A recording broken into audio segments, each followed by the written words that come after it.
Hello every one. ഇന്ന് എൻ്റെ kitchen ഗാർഡനിൽ കുറച്ച് അവരയ്ക്ക കിട്ടിയിട്ടുണ്ട്. അപ്പോൾ ഞാൻ വിചാരിച്ചു ഇത് വെച്ചിട്ട് സാമ്പാർ ഉണ്ടാക്കാമെന്ന്. ഇതിപ്പോൾ മൂത്ത് വന്നിട്ടുണ്ട്.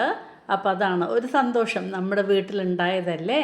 അപ്പോൾ അതാണ് ഇത് വെച്ചിട്ട് എന്നാൽ സാമ്പാറിൻ്റെ കഷ്ണങ്ങളുടെ കൂടെ ഈ അവരയ്ക്കയും ചേർത്ത് ഉണ്ടാക്കാമെന്ന് വിചാരിച്ചത്. അപ്പോൾ ഇത്രയും കിട്ടിയിട്ടുള്ളൂ. അപ്പോൾ ഇത് വെച്ചിട്ടാണ് ഉണ്ടാക്കാൻ പോണേ.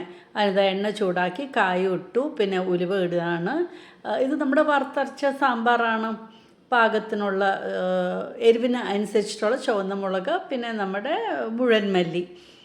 അപ്പോൾ ഇതൊക്കെ ഒന്ന് വറുത്തെടുക്കുകയാണ്. അപ്പോൾ ഇങ്ങനെ വറുത്തരച്ച് വെച്ച് കഴിഞ്ഞാൽ നല്ല ടേസ്റ്റിയാണ്. അപ്പോൾ അതുകൊണ്ടാണ് ഇങ്ങനെ ചെയ്യുന്നത്. ഫൈനലി നാളികേരവും ആഡ് ചെയ്ത ശേഷം ഒന്ന് ചൂടാക്കി ഇതിനെ നമുക്ക് ആറിയ ശേഷം നല്ല സ്മൂത്ത് പേസ്റ്റായിട്ട് അരച്ചെടുക്കണം. അപ്പോൾ സാമ്പാറിൻ്റെ മസാല റെഡി ആയിട്ടുണ്ട്.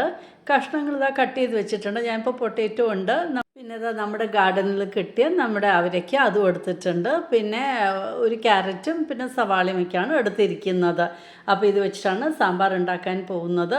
ഒരു തക്കാളി കട്ട് ചെയ്ത് ഇട്ടിട്ടുണ്ട്. അതിൻ്റെ കൂടെ ഈ വെജിറ്റബിൾസും ആഡ് ചെയ്യുകയാണ്. എന്നിട്ട് കുറച്ച് മഞ്ഞൾപ്പൊടിയും ഉപ്പും പാകത്തിന് വെള്ളവും ചേർത്ത് നമുക്ക് വേവിച്ച് തുടങ്ങാം. തുവരപ്പരിപ്പ് കഴുകി പ്രഷർ കുക്ക് ചെയ്യാനായിട്ട് ഞാൻ വെച്ചിട്ടുണ്ട് അവിടെ. അപ്പോൾ സൈഡ് ബൈ സൈഡ് നമുക്ക് പണി വേഗം ആകുകയും ചെയ്യും. പുളിയും വെള്ളത്തിലിട്ടിട്ടുണ്ട്. അപ്പോൾ സാമ്പാറിന് ഉള്ളത് അടുപ്പത്ത് വെച്ച് വേവിക്കാൻ വെച്ചിട്ടുണ്ട്. പിന്നെ ക്യാരറ്റ്, ഈ ഒരേ ഒരു പയർ, അതും തോട്ടത്തിൽ നിന്ന് കിട്ടിയതാണ്, നമ്മുടെ അച്ചിങ്ങ. അപ്പോൾ അതും കട്ട് ചെയ്ത് ആഡ് ചെയ്തിട്ടുണ്ട്. അപ്പോൾ നമ്മുടെ ക്യാരറ്റ് തോരൻ ഉണ്ടാക്കാനായിട്ട് സവാളയും പച്ചമുളകും കരിവേപ്പിലയും വഴറ്റിക്കൊണ്ടിരിക്കുകയാണ്. വെളിച്ചെണ്ണയിലാണ് വഴറ്റുന്നത്. നമ്മുടെ സാമ്പാറിനുള്ള പരിപ്പ് റെഡിയായിട്ടുണ്ട്. അവിടെ കഷ്ണവും വെന്തുകൊണ്ടിരിക്കുന്നുണ്ട്. ഇനിയിപ്പോൾ ഇതിലേക്ക് നമ്മുടെ പരിപ്പും ആഡ് ചെയ്ത് കൊടുക്കാം. എന്നിട്ട് നന്നായിട്ടൊന്ന് ഇളക്കി കൊടുക്കാം. ഉപ്പൊക്കെ പാകത്തിനുണ്ടോയെന്നും നോക്കുകയും വേണം.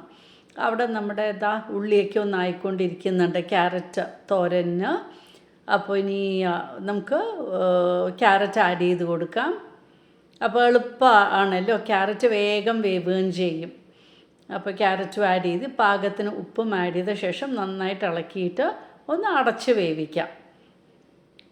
നമ്മുടെ ക്യാരറ്റ് തോരൻ ഈസി ആയിട്ട് നമുക്ക് ഉണ്ടാക്കാൻ പറ്റും. ഒരു 5 to 10 മിനിറ്റ്സിനുള്ളിൽ സംഭവം റെഡിയാകും. അപ്പോൾ ഇത് അടച്ച് വേവിക്കാനായിട്ട് വെച്ചിട്ടുണ്ട്. ഇവിടെ സാമ്പാർ തിളച്ചുകൊണ്ടിരിക്കുന്നുണ്ട്. അരയ്ക്കാനായിട്ട് അരച്ച് കൊണ്ടുവന്നിട്ടുണ്ട്. ഇനി പുളി ആഡ് ചെയ്ത് കൊടുക്കാം. പാകത്തിനുള്ള പുളി നമുക്ക് ആഡ് ചെയ്തെടുക്കാം. പിന്നെ ഈ പുളിയും ഒന്ന് നന്നായിട്ട് തിളയ്ക്കട്ടെ. നമ്മുടെ വെജിറ്റബിൾസ് ഇടയ്ക്ക് ക്യാരറ്റ് ഒന്ന് സ്റ്റർ ചെയ്ത് കൊടുക്കുന്നുണ്ട്.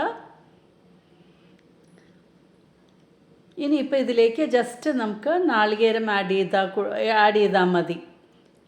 നന്നായിട്ട് ഇപ്പോൾ ഒന്ന് വെന്ത് വന്നിട്ടുണ്ട്. ഇനി നമുക്ക് ക്യാരറ്റിൻ്റെ കൂടെ നാളികേരം ആഡ് ചെയ്ത് കൊടുക്കാം. എന്നിട്ട് നന്നായിട്ട് മിക്സ് ചെയ്ത് അങ്ങോട്ട് അടച്ചു വെച്ചാൽ മതി. അങ്ങനെ നമ്മുടെ ക്യാരറ്റ് തോരൻ എളുപ്പത്തിൽ അങ്ങോട്ട് റെഡി ആയിട്ടുണ്ട്. ഇപ്പോൾ നമുക്ക് സാമ്പാറിനുള്ള നമ്മുടെ അരപ്പ് ആഡ് ചെയ്ത് കൊടുക്കാം. എന്നിട്ട് വീണ്ടും നന്നായിട്ടൊന്ന് മിക്സ് ചെയ്ത് കൊടുക്കുക. പാകത്തിന് വെള്ളം ആഡ് ചെയ്യുക. ഉപ്പുണ്ടോയെന്നൊക്കെ ഒന്നും കൂടെ ഒന്ന് ശ്രദ്ധിക്കുക. എന്നിട്ട് മിക്സ് ചെയ്ത് ഒരു 4 to 5 മിനിറ്റ്സ് ഒന്ന് തിളയ്ക്കട്ടെ. എന്നതിന് ശേഷം കടുക് വറുക്കാൻ നമുക്ക് സീസണിങ് കടുകും വറ്റൽമുളകും കരിവേപ്പിലയും ഒഴിച്ചു കൊടുക്കുകയാണ്.